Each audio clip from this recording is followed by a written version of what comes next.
Hello and welcome.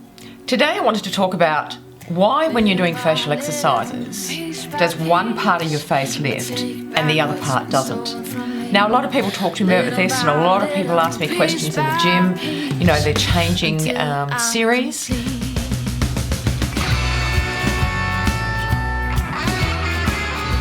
So when you do facial exercises, as you all know, with my program, with my FACEROBICS program, you need to be doing a full face routine. And what that means is that you need to exercise all the muscle groups on your face. You can't just exercise your nose, or you can't just exercise your jowls. You have to do a balanced exercise program across all the muscle groups on your face. But also what happens is that when you are doing facial exercise, sometimes one part of your face will start to lift before the other part. So a lot of people will ask me questions about this and why it happens. So there's a number of reasons why it happens. Number one is because the muscles are stronger in other areas of your face. So your forehead might lift first and then your cheeks might start to lift in another few months. That's because your forehead muscle might be strong. Or it might be that your cheeks lift first and the rest of your face is still sort of struggling with lifting. So this is actually a thing that happens. And sometimes it's just because the areas are very difficult to change. So in my own instance, I have a very difficult time around my jawline. And I'm constantly trying to, when I'm doing my full face routines, really put my focus effort into when I'm doing the exercises around my jowls. Because it's really important to me that I get that looking correct, as it is for you. And we've all got our parts on our face that we look and we go, oh, we don't like that. Why can't we change it?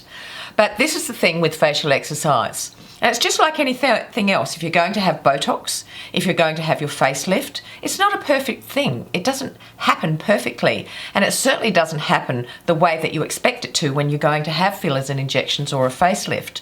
The same as when you're having facial exercise.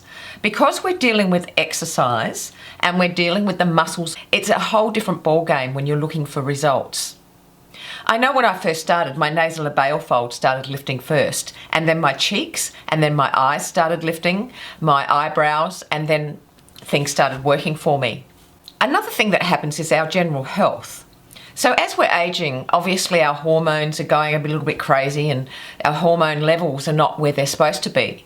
So as we all know, all to do with female problems is all around our mouth. So it stands to reason that if we're having a lack of hormones in our body, it's going to show around our mouth area. And exercise will help. There's a limit to it.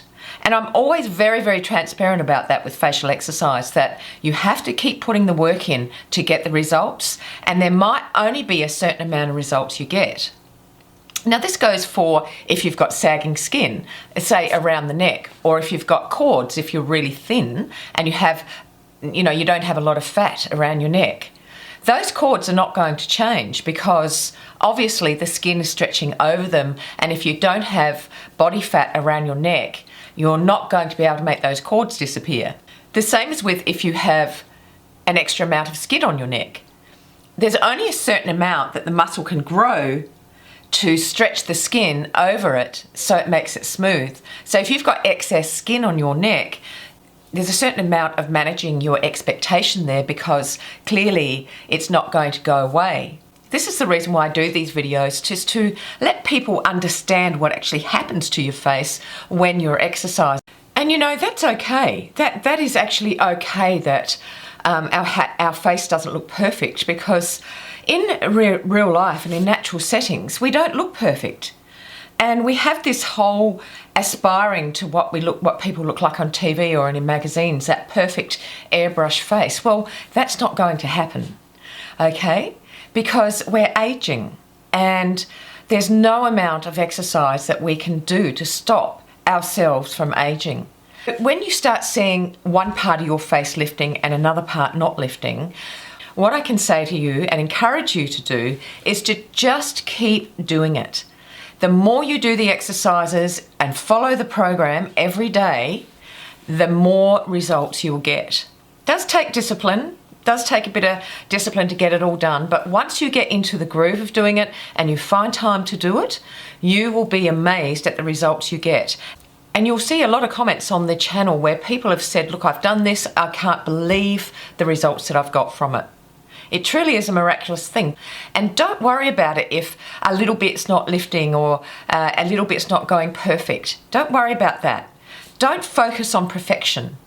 And this is why I've got all these other techniques for you to help you focus on what you need to focus. I would really encourage you to have a look at them. They're here. These techniques will give you an understanding on how to make your facial exercise success so much better, and it will just help you so much more.